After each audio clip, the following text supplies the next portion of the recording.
Що, поговоримо сьогодні про штучний інтелект. Е, в... Зараз рік який? 2026. І штучний інтелект, він не з'явився сьогодні. Так, чи звук у мене працює? Окей. Він не з'явився сьогодні, але рівень розвитку, на якому він знаходиться сьогодні, його не порівняти навіть з рівнем кілька років тому. Візьмемо умовно максимум 5 або навіть 3 роки тому. Це зовсім інший рівень. Тобто на сьогодні існує багато мовних моделей, які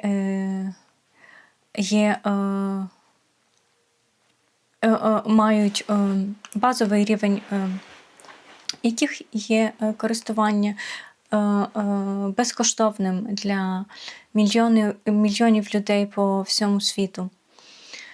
І тобто, якщо в минулі роки це не було настільки масово, це була якась така маленька частина людей, які використовували штучний інтелект в повсякденному житті, в побуті, власне, то сьогодні ці цифри, вони насправді вражають. І тут я бачу дві сторони цього. З одного боку, це дає багато можливостей для мільйонів людей, які раніше цих можливостей не мали. Тобто, що я хочу сказати? Це вирівнює людей, які, наприклад, мають знання лише в одній сфері, а в інших сферах їм бракує знання, або які потребують підтримки в технічних аспектах. Я наведу приклад, що я маю на увазі. Якщо, наприклад, в минулому ти мусив мати якусь команду, яка тобі допомагає там, з технікою, з ідеєю оформлення, з просуванням твоїх ідей. І це мала бути якась така команда, там, не знаю, скількох, 2-5 мінімум чоловік, або 2 якихось універсальних людей, і які коштували насправді. То сьогодні ти можеш не мати взагалі абсолютно якихось там спеціалізованих знань в якійсь сфері, в якій ти бачиш свою ідею. Тобто ти можеш абсолютно почати з нуля, і штучний інтелект, він тебе в цьому підтримає на досить високому рівні, і це буде безкоштовно. Він підкаже тобі, як тобі організувати це технічно, порівняє ціни, скаже, що ти можеш, порахує твій бюджет, що ти можеш собі дозволити, що краще, що має сенс, що буде більш продуктивно для тебе. Він підкаже чи розкаже тобі про ті моменти, про які ти взагалі не знав. Бо раніше ти ж теж мусив там або сам читати, обробляти масив інформації, щоб отримати ці знання. А сьогодні штучний інтелект тобі все розкладе по пунктах, як це зробити з нуля. І так насправді, щоб це працювало. Тобто це не є якась теорія, а це він дає тобі практичне знання, які ти можеш використовувати. І справді шанс, що те, що ти робиш з ним, він буде, результат буде успішним, досить великий.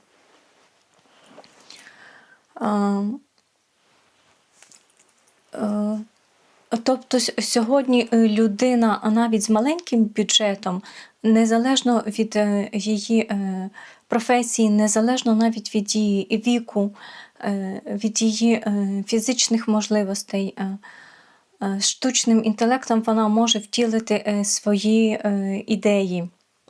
Насправді, і я зараз не кажу там, наприклад, полетіти в космос, хоча цього я теж не виключаю. Але ті ідеї, які люди носили, наприклад, роками, на які не зважувались, вони сьогодні можуть ці ідеї втілити. І це стало дуже доступно.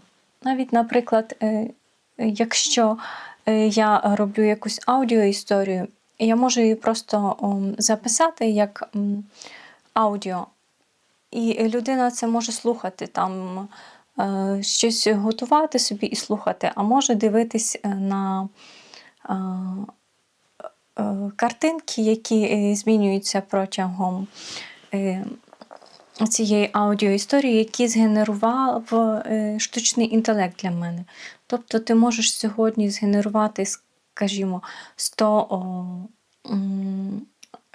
картинок за твоїм сценарієм безкоштовно. І це може виглядати навіть цікаво, залежно, які ідеї ти подаєш для генерації картинок. І тобі вже не треба наймати художника, який, звісно, коштує відповідну суму. Ти можеш зробити це цілком безкоштовно. І він тобі згенерує ці картинки в різній якості, в різному форматі, в різних стилях, в різні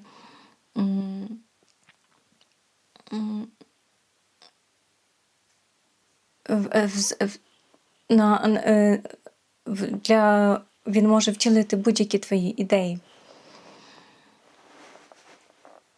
Звісно, там є якийсь поріг, є свої етичні обмеження, які накладають розробники штучних моделей, і це добре. Тобто ти не можеш там генерувати щось таке абсолютно з точки зору там етики, щось таке і давати його публічно, і це добре. В цьому я бачу плюс. І навіть якщо ми візьмемо, це я говорила про художників чи про людей, які там чи пишуть тобі сценарій, ти можеш сказати штучної мовній моделі: перевір мою граматику, переклади мій текст на іншу мову, переклади мені цей текст на 10 мов, на 20 мов, і він це зробить тобі досить якісно, досить професійно. Тобто ти не мусиш йти до перекладача, який теж коштує чималі кошти. Ти не мусиш йти до лінгвіста, який перевірить твою граматику. Тобто це ціла команда. Він заміняє тобі насправді цілу команду і досить дорогу команду, тобто яка коштує своїх грошей. Або ми візьмемо навіть програмістів. Якщо є базова підписка, вона, наприклад, безкоштовна в різних видах умовних моделей, то середня підписка, я так умовно кажу, вона, наприклад, в рік може коштувати 300 євро. І в неї входять функції програмування. Тобто ти можеш створити за допомогою цих функцій, наприклад, якийсь простий додаток на основі твоїх ідей. Або сайти, це зрозуміло. І якщо ми візьмемо, поділимо ці 300 євро, які ти платиш в рік, на 12 місяців, то це виходить, що підтримка програміста тобі коштує 25 євро в місяць. Тобто, де ти знайдеш програміста, який погодиться підтримувати твої проекти за 25 євро в місяць? Ну, мені, наприклад, важко уявити такі випадки.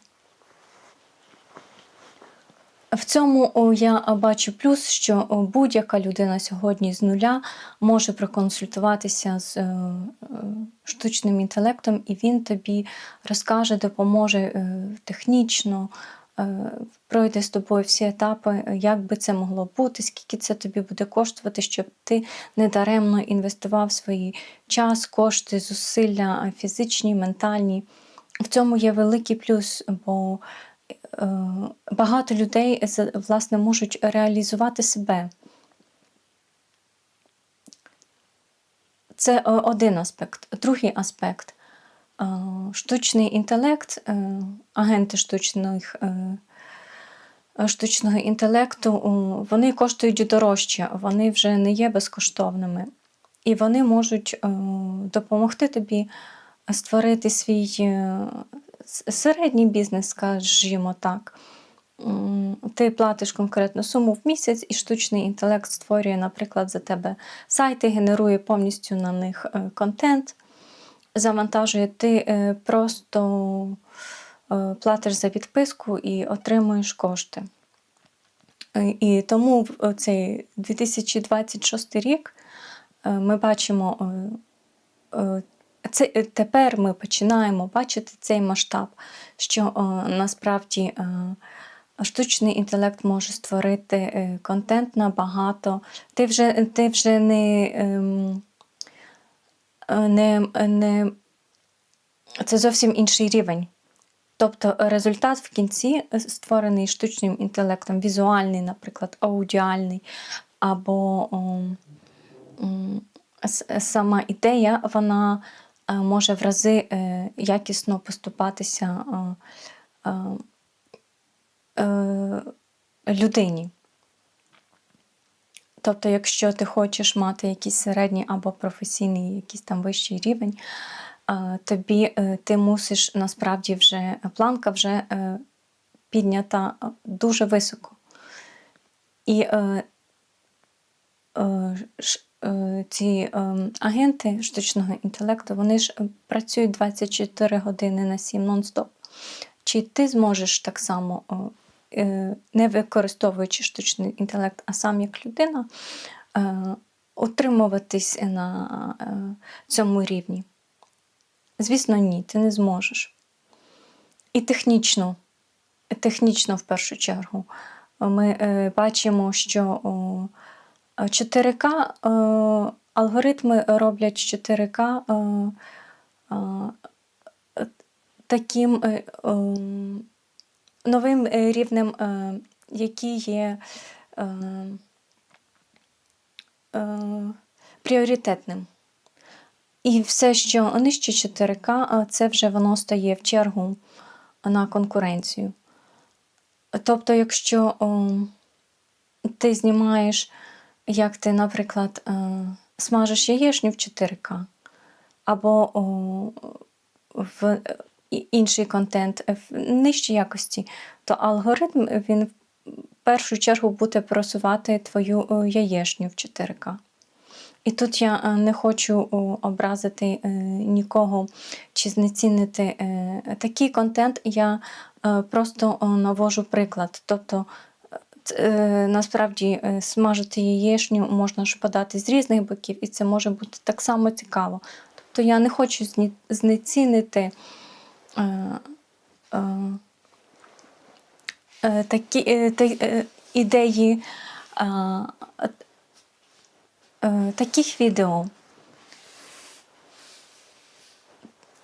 Можливо, це просто такий приклад, не зовсім вдалий. І от, Тут я скажу, якщо ми візьмемо, наприклад, появу першого автомобіля, люди їздили на конях. І це ж не був один день, це не було так, що от з'явився автомобіль, і всі на наступний день пересідають на автомобіль, забувають про коня. Ні. Це був процес, тобто тривалий процес. Автомобілів стає більше, і разом з тим люди далі їздять на конях. І в кінці ми доходимо до точки, коли цей кінь він стає таким артефактом. Тобто ти можеш їздити далі собі на коні якось приватно або хобістично, але масово ти вже ніколи до коня не повернешся. Хіба що це мають бути якісь такі екстремальні умови, коли інфраструктура її немає для автомобілів, то діти змушені пересісти на коня, але тільки через ці екстремальні умови. А масово ти ніколи до нього не повернешся. І чи можемо ми зупинити розвиток штучного інтелекту і його поглиблення в сфери людської діяльності? Я думаю, що ні. Ми можемо якось законодавчо це обмежувати, якось його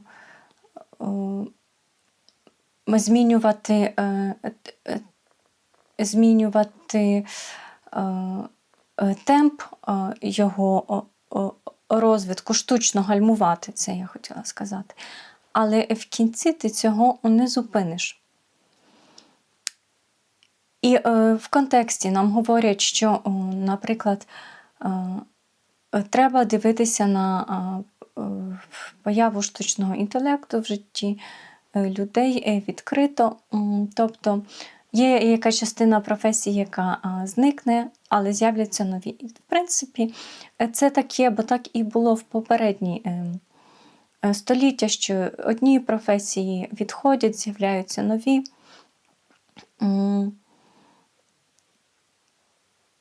Це з розвитком економіки цей процес є природнім, звісно. Але знову ж таки, я не кажу, що це станеться в один день, чи це станеться в найближчі десятиліття. Хоча публічні висловлювання є, що ідеї, що, наприклад, через 10 років людині вже не треба буде зважати на дохід, тому що цей дохід буде приносити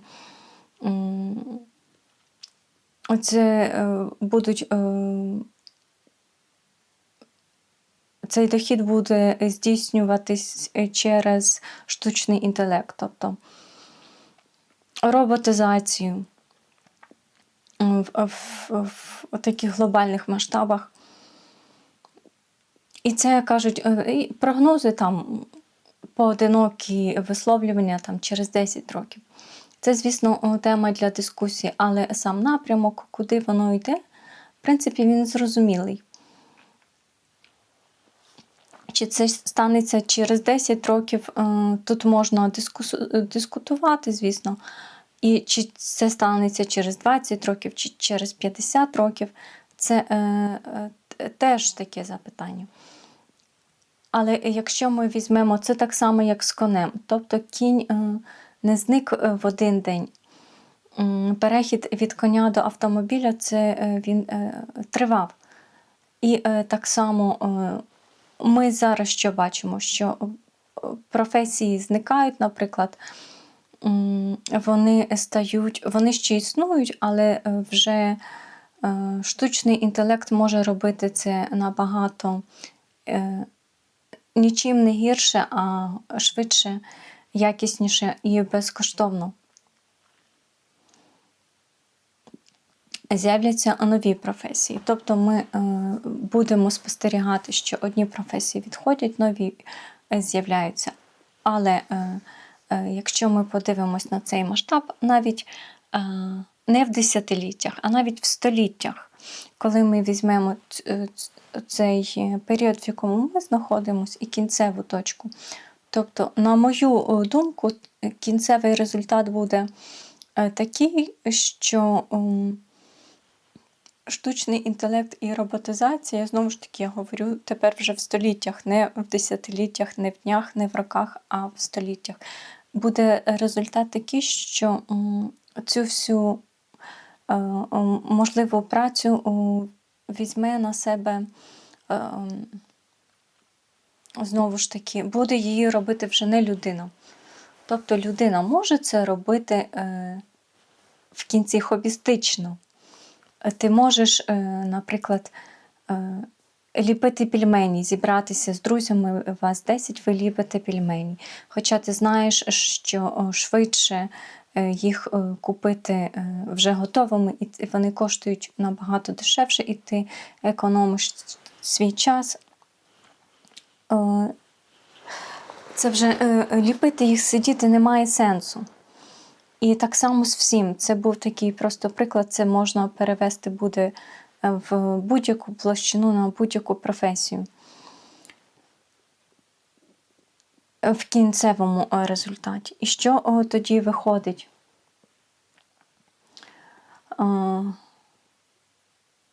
Тобто це все, що може робити людина, вона далі може це робити, але ти робиш це вже для себе, тому що воно приносить тобі задоволення, а ніякої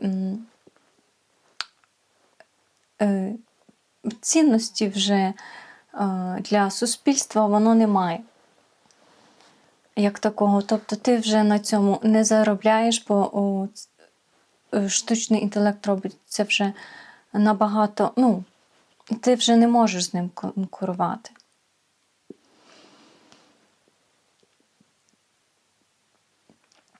І зараз ми бачимо таке розмежування, що з'являється, позначають контент, створений людиною, і контент, створений за допомогою агентів штучного інтелекту. Тобто ми вже це бачимо. І цей масштаб, який іде, який він буде, ти можеш зараз ще навіть створити щось автентичне,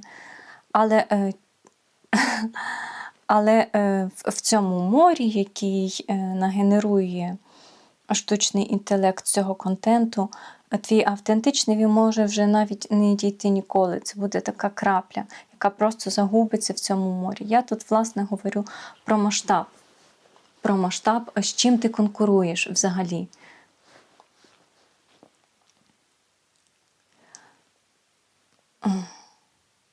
Так, і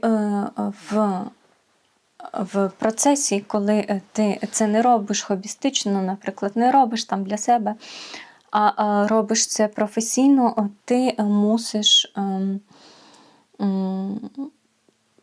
конкурувати. Тобто ти мусиш себе цільово втискати в якісь рамки, ти мусиш щось відкидати, щоб бути конкурентно спроможним.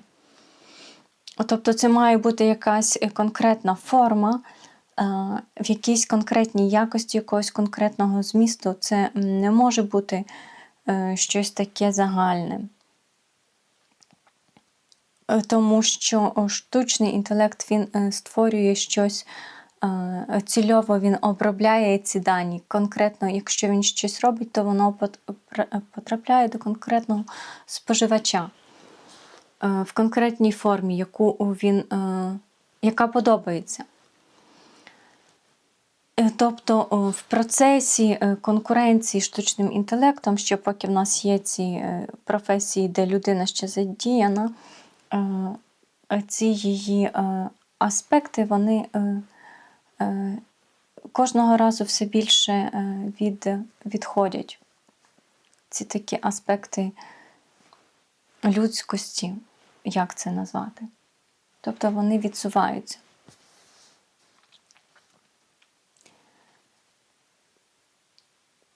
І в кінці ми доходимо до точки, тобто ця точка, коли вже коня немає, а лише автомобіль. І це найбільше мене вражає. Цей факт, цей найбільше мене вражає. Мене вражає не те, що через століття людина вже не буде виконувати не буде змушена виконувати якусь фізичну, ментальну працю, тому що це буде робити робот. Так. Наразі ми називаємо це робот. Яка це буде форма через століття, ми не знаємо, але що людина не буде змушена це робити. Ми бачимо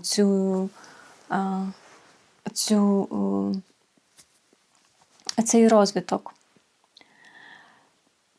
І що мене вражає?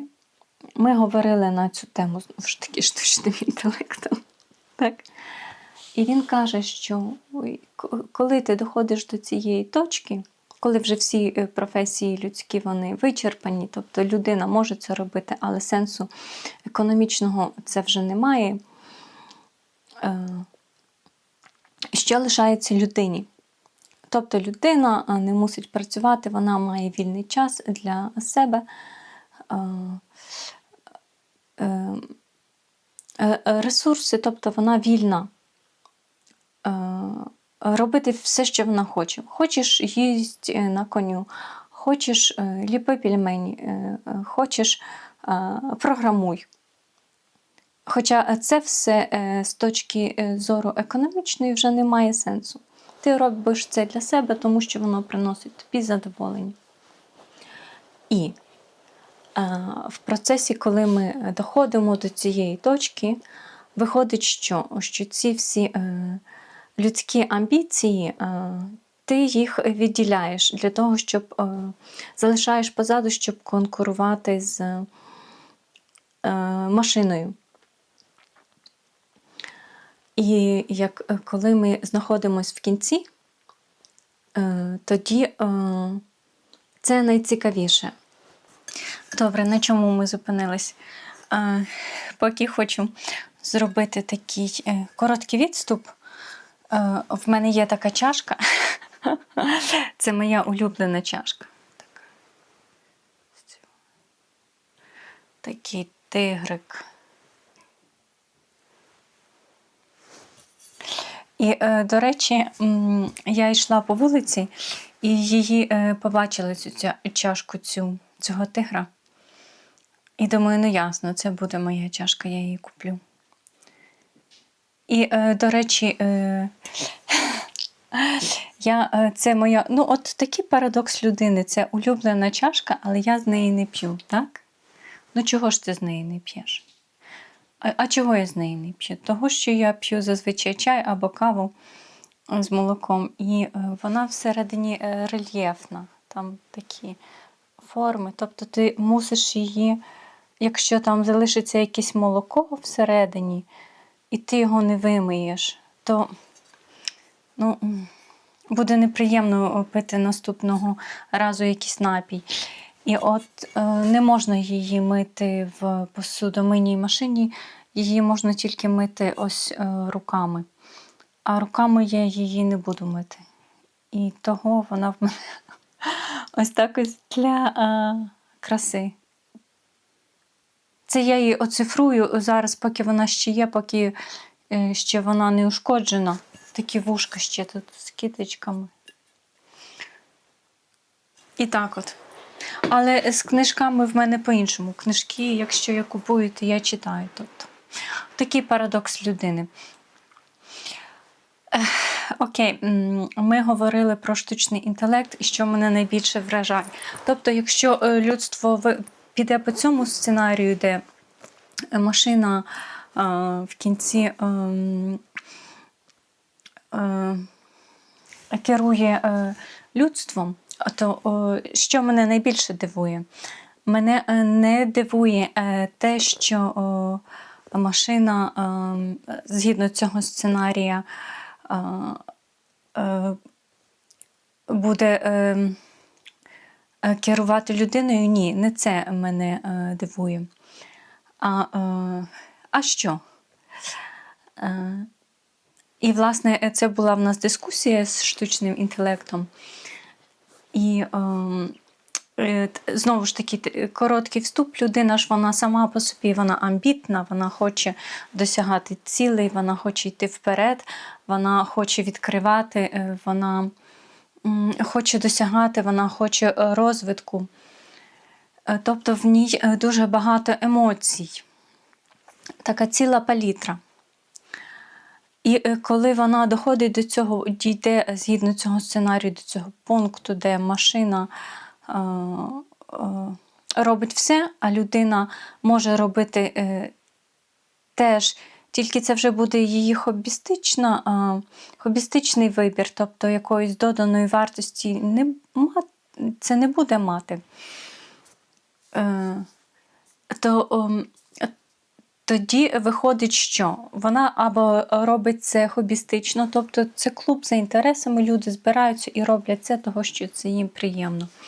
Більше сенсу в цій діяльності ніякої немає. Або що вона може? Вона може просто споглядати. Тобто вона стає споглядачем. І з моєї точки зору, з логіки, якщо ми беремо це як процес, тобто вона починає там сьогоднішній рік 2006, розвиток штучного інтелекту, роботизація, тобто це іде історії поетапно, там роки, десятиліття, століття. Для мене це логічно. Тобто людина конкурує з машиною, і в процесі цього вона щоразу мусить ще більше відмовлятися від там своїх рис притаманних людині, щоб конкурувати з машиною, і вона доходить до цієї точки, і ось результат такий. І для мене це логічно, що вона опиняється або хобістом, або споглядачем. І тут штучний інтелект каже, я кажу, ми знаходимося тоді в цій точці, ось так ось, машина робить все, людина споглядає або хобіст. І яка буде реакція людини на це, коли вона побачить себе в цій точці? І штучний інтелект каже, що більше як 90% людей, вони не зможуть на це погодитись ментально, вони не зможуть це витримати ментально. І саме це, і я питаю, чого? Чого людина, якщо ж це ж процес, вона сама бере участь, вона сама вибирає цей напрямок, вона йде в цьому. Тобто, чого вона в кінці не зможе це прийняти? І тут мені штучний інтелект пояснює, що людина – це палітра емоцій, і в кінці, тобто вона не погодиться з роллю споглядача, що ти просто споглядаєш і більше не маєш ні на що впливу. Тобто те, що ти робиш, це просто споглядання без жодної доданої вартості. Ти більш ні на що не маєш впливу, а можеш це тільки споглядати. І людина каже, вона ніколи з цією ролью не погодиться. Тобто, що в кінці буде з цими всіма людьми? Що з ними буде ментально? Якщо ми йдемо в цьому керунку, в цьому напрямку, і в кінці ж буде ж якийсь результат. Для чого людина не зможе бути споглядачем? Чому? Особисто, чи я можу бути споглядачем? Чи я можу погодитись з тим, що я не маю амбіцій, я не маю впливу, я просто споглядаю так, як є, і маю свої думки. Це вся моя додана вартість в цьому суспільстві, в соціумі. Чи можу я у собі погодитись, уявити таку роль? І так я можу. Ну, тобто мене це не дивує. Для мене це не буде шок. Я не можу зрозуміти, для чого буде це шоком для цих 90%. Власне. І саме це мене найбільше дивує, змушує замислитись ось такий розвиток сценарію і такий результат. Власне. А що думаєте ви, на вашу думку? Ти можеш уявити себе в ролі тільки споглядача і більш нікого? Тобто, що ти маєш нуль впливу на те, що відбувається? Чи буде тобі комфортно з цим? Чи ти теж не погодишся? Ти не віддасиш свої амбіції, свою людську палітру? Хоча те, що людина робить зараз в цьому процесі, вона ж крок за кроком поступається в цих позиціях. От так от. Такі мої думки.